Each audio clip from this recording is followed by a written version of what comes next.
Yeah, I wanted to get into talking to OneActual, but talk to Jay about his experience, and because it really reminds me of like this this awesome way that you kind of got into content creation, right? And so can you tell us a little bit about yourself, man? Like how did you start playing games? And I want to hear about the visor. What is up with the visor? Man, all right, listen. I'm gonna give you the same treatment I get everybody that asks the visor. Look, all right, it's up to you. You create the lore for this visor. I have a dream that one day, when there's like, thousands of people inside of my chat, when somebody comes in and asks, "Hey, what's that thing on your face, man? What are you rocking on your face for?" Everybody has their own specific answer. So it's up to you. I can't tell you. I'm gonna go with you have Cyclops eyes. Like eyes like Cyclops. He's got like a third eye? Oh no, he just got one eye. No. He's got like eyes like Cyclops from the X-Men. So in order to not ruin all of his equipment, he has to wear the visor so he doesn't destroy his monitors, So he's saving all our lives by putting the visor on. Exactly. That's my lore. All right. Yes. I like it. I think he's just a germaphobe and he doesn't want like people spit and sneezes and stuff to get into his eyeballs. So you know how like you go to an all night buffet, pretty there's big thing to worry about when you're streaming on Twitch. There's that sneeze shield. Yeah, right? That's his personal version of that, right? Okay, yeah. Personal, man. You use it for anything. Yeah, he's just always protected. He's a really safe guy. Always. I think he just plays a lot of poker and got lazy. The thing kind of started drooping down, but it was already a thing, so he just kept it. There you go, poker face. Yeah, I like it. All right answers. Nice. I'm gonna go with like you went to the optometrist and they just gave you the wrong pair of glasses, but you're just entirely too polite to say that they gave you the wrong pair. So you just kind of roll with it. No feelings. I hear that. Oh yeah. What do you got, Watts? What's your personal answer? Of the visor? Yeah. Really intense tennis match. And then looked in the mirror after and was like, I like this.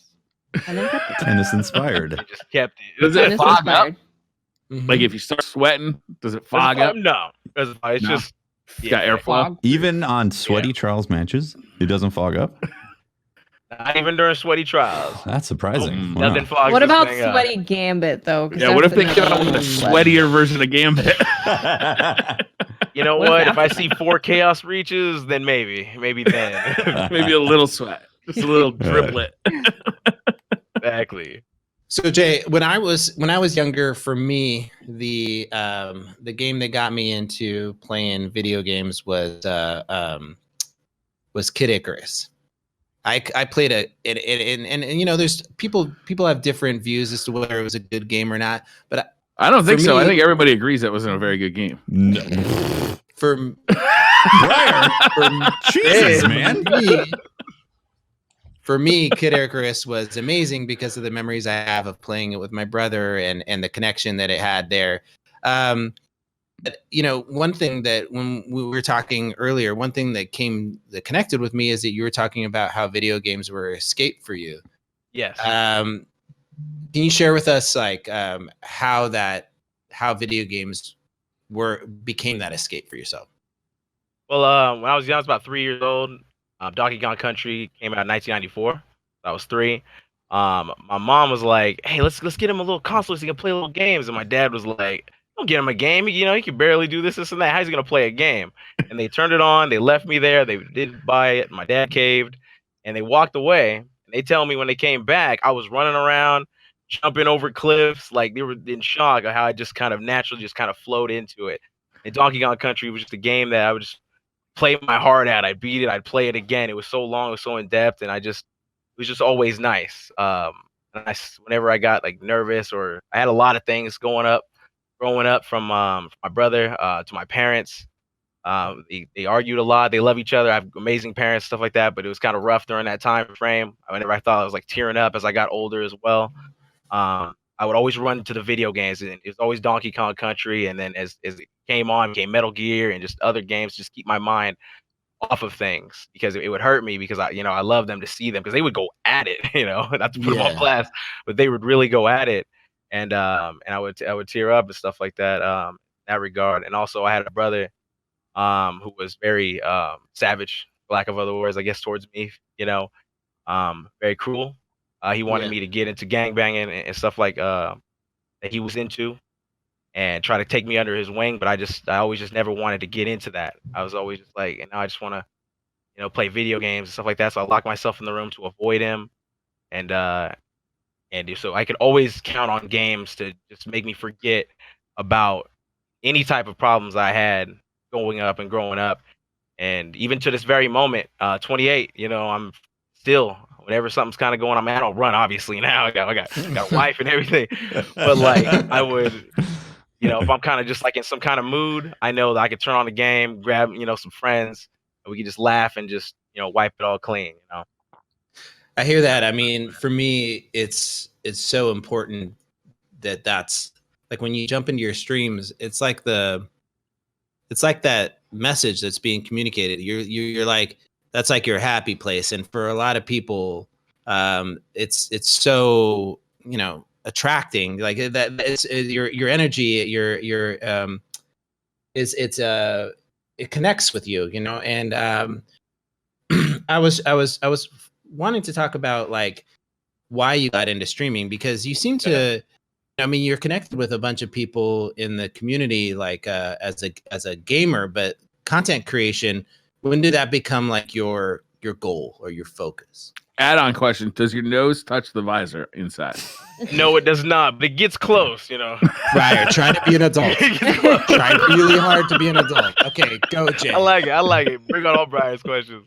All right. For me, I always told myself, I was like, I'd rather be, live a humble, good life, enjoying, what I'm saying, getting up in the morning, going to work, than be like just wealthy and just dreading every single day of working. And so I was just like, I really want to see if I can do something in gaming. And I believe that through streaming and content creation, that we can all agree as content creators is that we are influencers. We have like a movement. There are people that look up to us, feel our moments. And I believe that you can, make something really positive and make a difference in a lot of people's lives through this. And I was like, wow, that sounds like something that gaming was that for me. And so I was like, you know what, I'm going to jump into this, and I would like to talk. I was like, I feel like I fit. So I streamed long, took a while, as we all know, it takes a while, it takes a grind, but When did you start? When was like the first stream? I started on the OneActual account. I started streaming like vanilla Destiny, but I started becoming OneActual during the Dark Below era, nice. like right at the beginning of the Dark Below. Early. I would focus more on Call of Duty, and I liked playing Call of Duty Zombies. That was more of my thing than Destiny at that time. But yeah, that's where I started around that time frame. Nice. What was the switchover? When did you kind of move more into Destiny than Call of Duty? My girl really picked up on it. I could never really get her to play it. I wasn't really. I was kind of like into it, but kind of not into it. But it was kind of a game that brought. We both would just enjoy doing, raids and playing with friends. I was like, you know what, this is actually pretty cool. So I was like, I enjoy this. I'm gonna run with this. And when House of Wolves dropped, we already know that was like Trials came out and everything. It was a good time, and it just really added on that love for the game. I just grew to love it more and more and more over time. Nice. Absolutely. For me, that connection with the audience really, like, so we were back in Planet Destiny days for us. And for me, that connection with the audience really happened when I started getting like messages. And to this day, I mean, I get them, and our DMs are open I read both the DCP account and my account. Our DMs are open, and I get these like just crazy messages from people that will share with them how, this weekly ritual that we do for just talking about video games means so much more to them. And it just blows my mind. I feel like every content creator has that kind of story where it pulls out that wellspring, because it's not easy and it's hard work. And there's that story, that connection where we pull from to bring strength. And when maybe somebody's hating on us or something like that, But Yeah. have you ever connected with anybody like that in your when you've been streaming? That hated on me? No, that that just really appreciated you as a content creator, and that you. Yeah. Okay, so the most memorable time, like back in, I always get to this one, is at the end of Destiny 1. There was one more weekend of trials left, and there was this young man in my stream. I believe I want to say he was like 8 or 9. I can't remember exactly, maybe even younger than that. But he would lurk my stream a lot, for months, according to him. And one day he spoke up and won one of my trials raffles. He's never been flawless. I didn't even really know he was in there. And I invited him in, a young cat, so trying to be on my P's and Q's, for him, stuff like that, be a good, role model a little bit. And I played with him. And then during the card, he was like, I was wondering if I could show you something. And I was like, sure. He's like, I wrote this little thing about you. I've sent in a PlayStation message, and I still wish I had it. But he sent me a little message. He took like a little screenshot of a piece of paper. He was and he wrote, like, because how when we hear an essay, we think of pages and pages and paragraphs, but for him, it was like his little essay, and it was like 2 lines, and it was about heroes, and he was like, OneActual is my hero because he makes me feel like I can do anything. And this was a young cat from Sweden, and I don't tear up for anything. It takes a lot to make me really phase that way, and that got me, and really that's when it like solidified and just really hit home that this, like, content creators, we have an influence here. Like we are, gotta take a deep breath here. We make impacts every single day, and we gotta take note of that.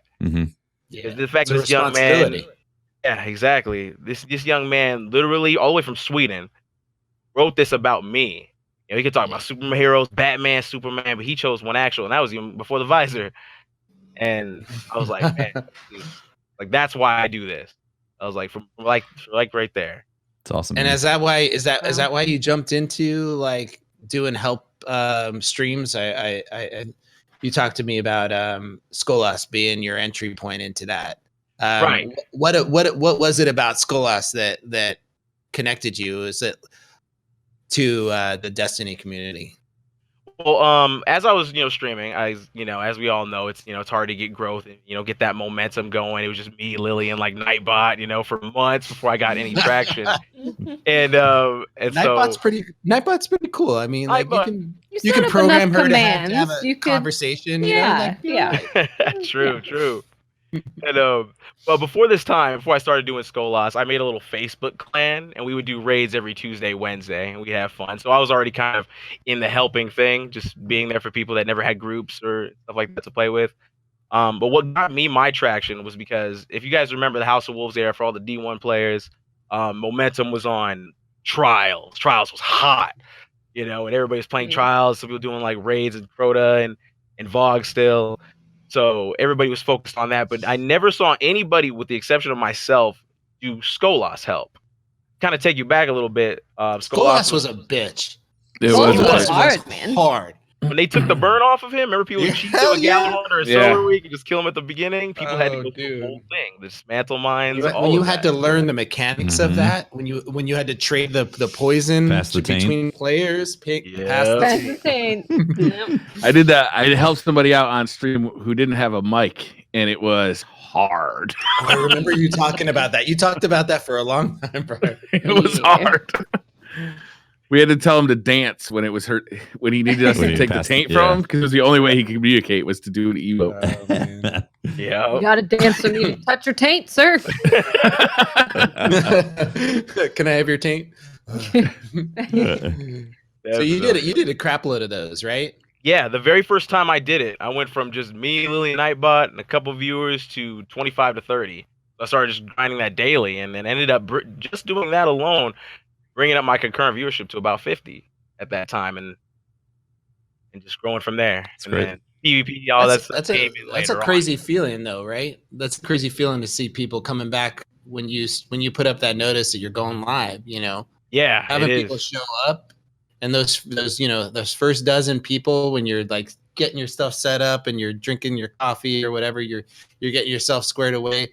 To me, that's always the most genuine time for me in a stream, is that moment where you're connecting with your audience. But Yeah, so you got into trials help too. Like, so you must have been a PvP god. That was where it took off, but nah, it's a lot of people don't believe this, man. But in D1, my KD by the time we hit close to House of Wolves was a 0.3. I was garbage. I was That's good. horrible. That's about mine. So that's good. Oh, cool. Yeah, I was struggling. That's the crazy thing was I was a top 50 player in Advanced Warfare. I was a grandmaster, but I could not get a hold of Destiny. I would like try to play it the same, jump around. It just never really learned my lesson, you know. But started watching streamers like Real Crafty. He was one that I really would watch like all the time and kind of be like, okay, let me see. I want to kind of get better at the PvP side, and I would just practice, but I would never stream it because I didn't want to embarrass myself. And then just as my stream started going along, one guy was like, why don't you ever play PvP? And this is when I started, you know, kind of getting a feel for it. And Elim was the game mode, and I was like, I was like, all right, I'll play some PvP. I think I feel comfortable now. So I started rocking that best class in D1. Don't flame me, chat. The Viking funeral build Sunsinger in his prime. Oh yeah, hell yeah, that was the build. Yeah, and just I started running it. Next thing I know, I look at the viewer count. There's 100. I don't know where they came from, just coming in and stuff like that. But actually, taking it back a little bit, my very first raid that did actually pump me up even more before I started doing PvP was from Real Crafty himself. My very first one, my heart was racing like That's awesome. like driving club. Like I was just going absolutely wild. He's the first one to actually like notice me. So I'll always like to tell that.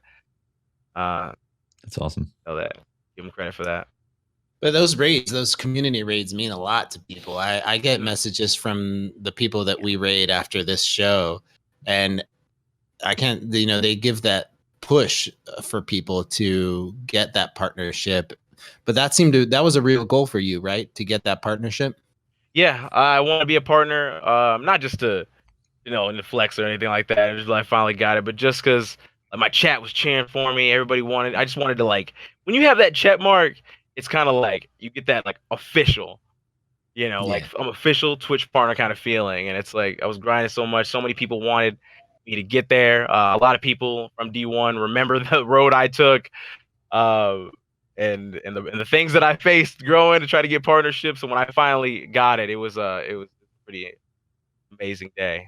Not just for me, but a lot of people said they were feeling very emotional because it was like, wow, you got it from because I used to get you guys remember, right? OG streaming. View botters were huge around that kind of time. Oh, that's right. Yep. View botters, this you could get your own, all that kind of stuff, those little programs and crap. But one day when I started getting that good concurrent viewership, you know, I was about 100 plus, you know, close to 200 on weekends doing trials.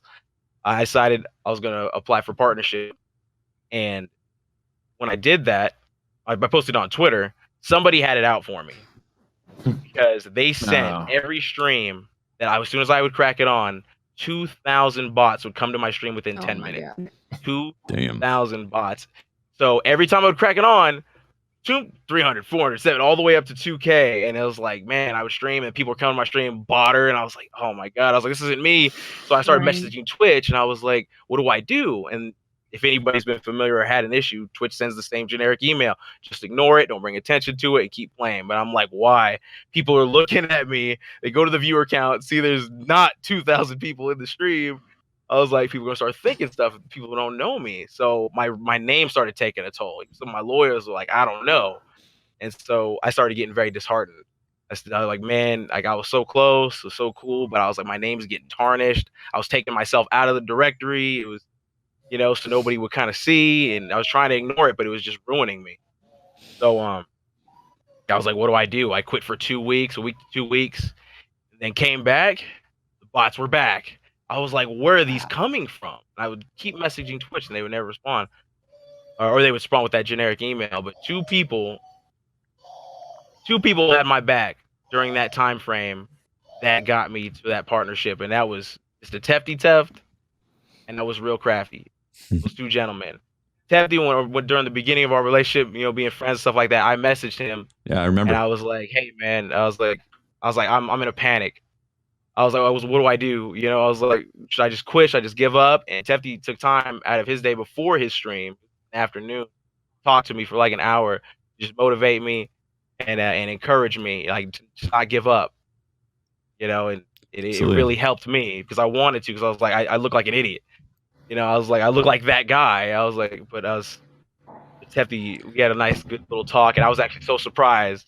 Somebody, as big and known as him would come down, to help OneActual with an issue and take time out of his day. So I definitely wouldn't consider myself big and known at the time, but or even now, honestly. But like, I remember that. I remember the struggle you're going through on that. And it was like, it's just there's some weird things that go on in the Twitch world, right? Some weird things that people do to try to prevent people from, just like I said, being impactful, making differences in people's lives. It's weird, right? But I'm really happy that you got through that stuff, man. Yeah. And it's great to see that the community rallied behind you. You got your partnership. If I remember correctly, you went on like some stupid sub train that when you first got partnered. That must have felt really good to have that kind of support and feedback. It was a lot of people who knew me were giving me the same type of encouragement. A lot of streamers were Lumi, Triple Rec. They were all like in my corner, like, don't worry about it, don't stop. And long story short, because I kind of ramble on a little bit. When I did get partnered, I could turn the stream on for just an hour just to let everybody know we're partnered, and also the check mark was there because I didn't tell anybody until that check mark showed up. And so many people came out for me because it was kind of like, awesome. No way he went through so because basically I messaged Twitch and I got Crafty's mods hit me up and they were like, look, let's talk. What's going on? And I was like, this and that, these bots, and they were like, all right, we're gonna see what we can do. I don't know if they did anything, but they told me send one more email to them. So I sent them a legit long email to Twitch saying, look, if you think these bots are me, prosecute me. I was like, trace them. I don't care. Do whatever. You have my full on permission. These are not coming from me. And if this is the reason why I'm not getting part of this and that, I was like, hit me, knock me off, ban me. I was like, do it. I sent them like this just angry email. I remember. And I sent it out. And in a couple days, the bots were gone. Completely gone. Really? Wow. Yeah. That's crazy. Wow. And the next month, I got partnered. That's awesome. Wow. That's awesome, next man. month. Yeah. And when that moment happened, like all the big streamers and the Crafty and Lumi Triple, so many people came out to sub just to be like, you did it, and we're so happy for you. You got over that slump. Because that guy, I don't know who he was. And then the hard work began. Then the hard work began. The next chapter starts. The grind, man. So what are you playing these days? I'm still playing Destiny. I never really give up on, playing it or put it off to the side. It's always something I still enjoy despite the metas and stuff like that. But I have been playing a lot of Anthem lately. And I'm really looking forward to the Division 2 coming later this month for March. Were you a big Division 1 fan? Yeah, I was. I didn't really like the vanilla too much because you guys remember everything was so bullet sponge. You just spent like 2 minutes just shooting one ad. But over time, it became a really, really great game. I was pretty impressed with the demo that, not the demo, but the beta that came out. That was a couple of weeks ago now, right? It's like they had two parts of that. They had the early game and the late game in there in the beta. And in the early game, like it felt snappy and fun. The movement felt better than it did in Division 1, and the gunplay felt better than in Division 1.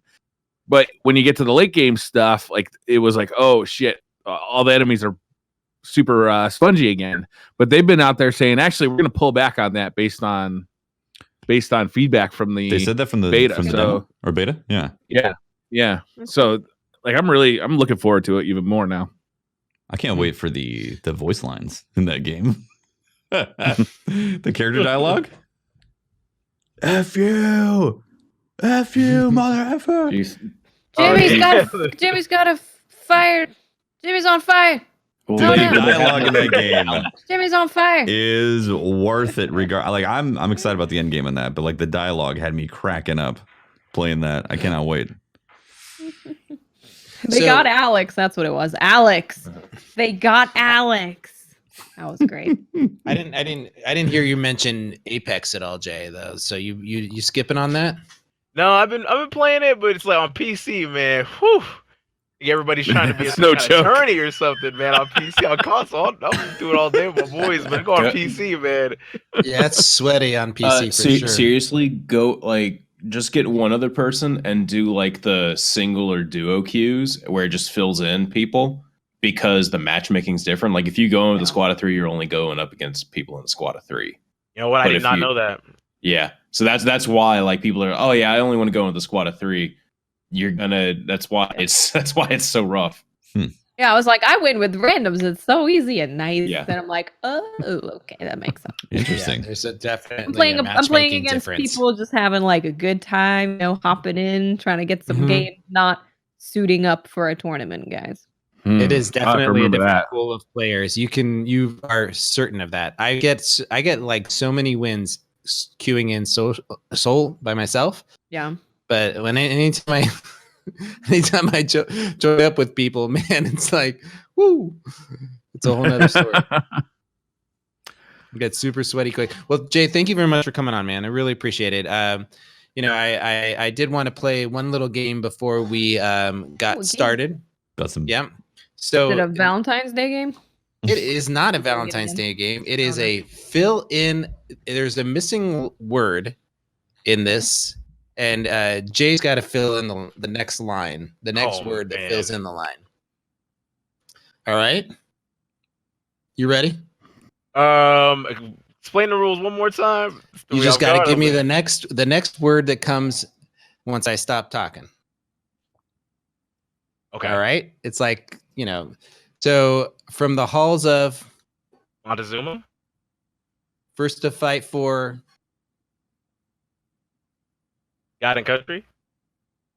So Jay, I really appreciate like your background in the Marines. I think that a lot of the story that you talk about being the struggles that you go through with streaming and the perseverance and the message that you bring across in your stream, believe it or not, I feel like it comes a lot from your background and your experience as a Marine. So we're going to get going into this podcast, but I definitely wanted to appreciate, if you haven't checked out OneActual on Twitch, you need to do that.